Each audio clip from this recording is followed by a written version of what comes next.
Morning Mid-Missouri. It is 8 o'clock on this Saturday morning, and here's a look at what we're working on today. And some major breaking news here. A mistrial was just declared in the Bill Cosby sexual assault trial.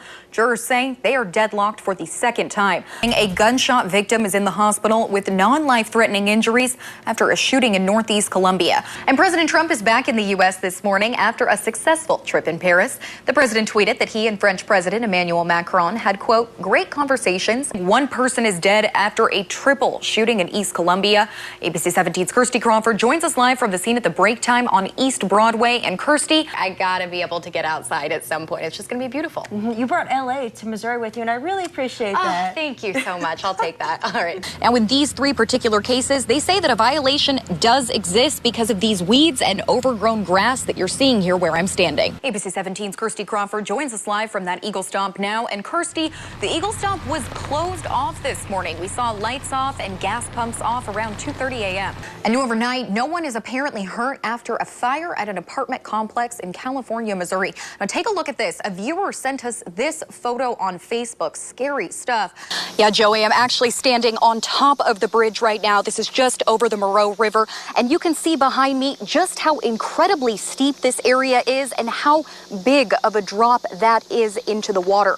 We actually haven't been able to get up here all day because the family has been in the area. We saw what appeared to be the family of both of the victims, and we wanted to keep our distance because they were incredibly distraught, as you can imagine. Yeah, Joey, and if Hurt's name sounds familiar to you, that's because he's appeared in our newscast before. He was arrested in connection to a shooting in central Columbia back in 2016. Bitter cold temperatures across mid-Missouri, and several school districts have already called off school due to those current conditions. Now, this, of course, comes after a weekend of some treacherous winter weather. Physical copy of the affidavit into our newsroom. I'm going to go ahead and dig through that, and then I'm going to bring you any new information coming up in our 6 p.m. newscast. And overseas this morning, the people of France now officially have a new president.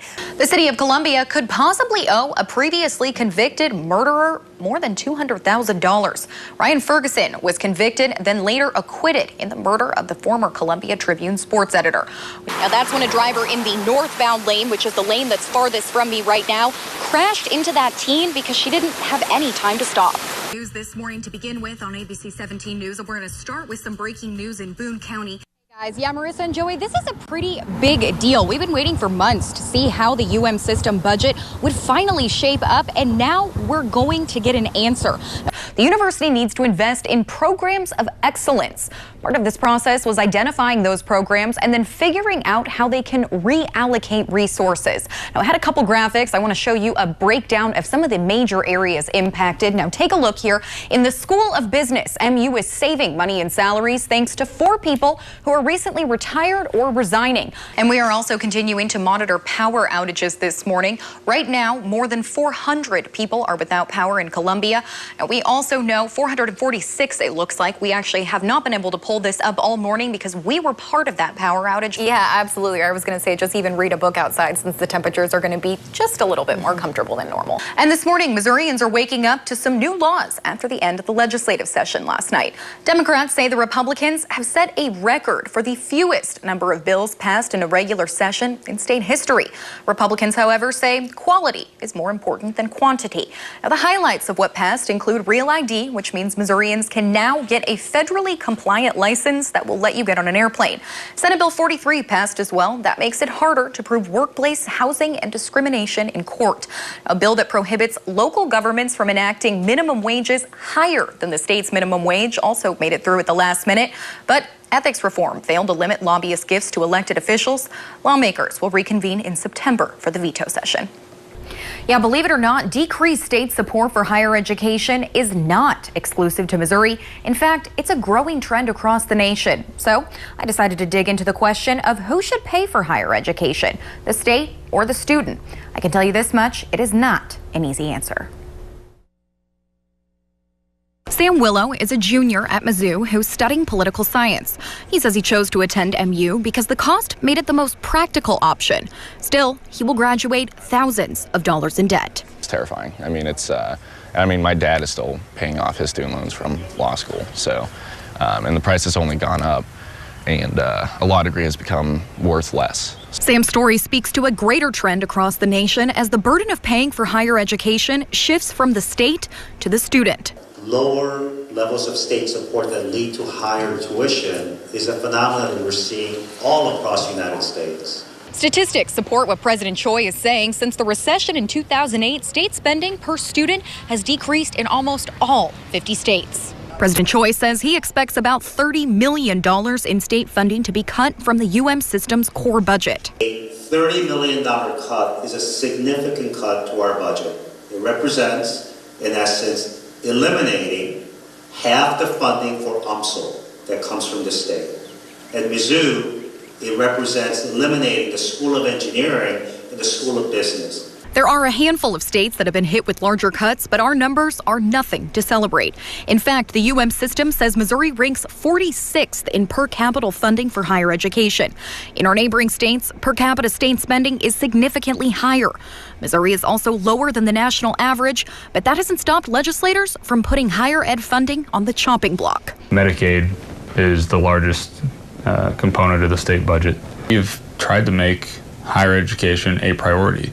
But when it comes down to having to make a decision between paying our Medicaid bills or, spending on discretionary things like higher education, we have to pay our bills. Another contributing factor, the 2015 protests at Mizzou. A lot of the funding cuts politically was reactionary to some of the events that happened on the university. And I think that Mizzou still gets a lot of bad press for that. Is there still resentment towards the university after everything that happened? So I think that there is still some resentment. Yes, I think that there is. I would like for us to get through a couple months without there being some story about the university and something stupid that they did. That would help.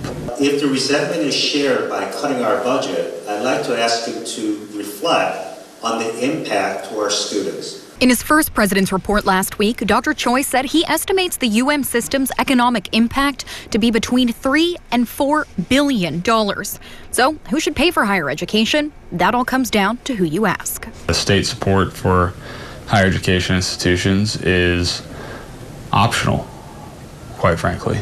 I think if we're cutting discretionary funding and we limit the amount that we're putting into higher education, I think it has somewhat of a domino effect in the future, with a less skilled, less able workforce. An expert with the Columbia Chamber of Commerce tells me there is a direct correlation between the cost of education and having an educated workforce.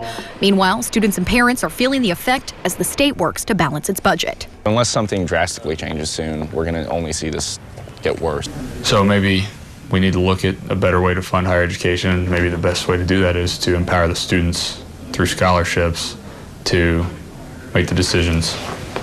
And maybe that's something we should look at. And I have more from all of these interviews, as well as a breakdown of how tuition at Mizzou compares to other universities on our website, abc17news.com. This morning, the majority leader of Congress and his Republican allies say they're determined to confirm Supreme Court nominee Neil Gorsuch within the week. To do this, they'll likely have to change Senate rules so Gorsuch can be confirmed with a simple majority. The approach is known as a nuclear option that would allow future nominees to be confirmed regardless of minority party objections. Yesterday, people gathered in cities across the U.S. asking their representatives to oppose the confirmation. The video you're seeing is from D.C. Demonstrations also took place in Denver and in St. Louis. Now, Gorsuch still needs 6 more Democrat or independent votes in order to seal his confirmation. Yeah, Lucas and Kelsey, and I want to make it very clear that MU officials couldn't really say anything. They couldn't confirm anything about Jana Basler's position. But if it were to be eliminated, it would be particularly significant since lawmakers actually called for her resignation after she was seen stopping student journalists on that video that you just saw during the November 2015 protests on campus. You're at the Office of Greek Life? My name is 1950. That was Jana Basler in the now infamous 2015 video that shot Mizzou into a negative national spotlight. She was placed briefly on administrative leave but returned to the university shortly after. Most recently, she served as the Associate Dean of Student Life. As of Thursday night, though, she is no longer listed on the staff page, so I set out to find out what happened. I'm Alyssa Toomey. I'm a reporter with ABC 17 News, and I was just wondering if Jana Basler still works here, if you could point me in the direction of her office. You're going to have to go to the news bureau to reach out to the news bureau for what's going on within student affairs right now. Okay, can you tell me if she's still employed here? Have to reach out to the news bureau. You could go to the newsroom. We can't comment on anything like that. You guys can't comment on anything like that. The university says the operations merger will result in 10 to 15 layoffs. Some positions within the Student Affairs Division are also being eliminated. I spoke to multiple sources who say they believe Bassler no longer works with Student Life. A spokesperson for MU says employees who are laid off will be given 2 weeks notice or 2 weeks pay in lieu of notice. He said an individual will still be in the system for 2 weeks. ABC 17 News has called and emailed Jana Bassler for comment, but we haven't heard back. Reporting live on MU's campus, Alyssa Toomey, ABC 17 News.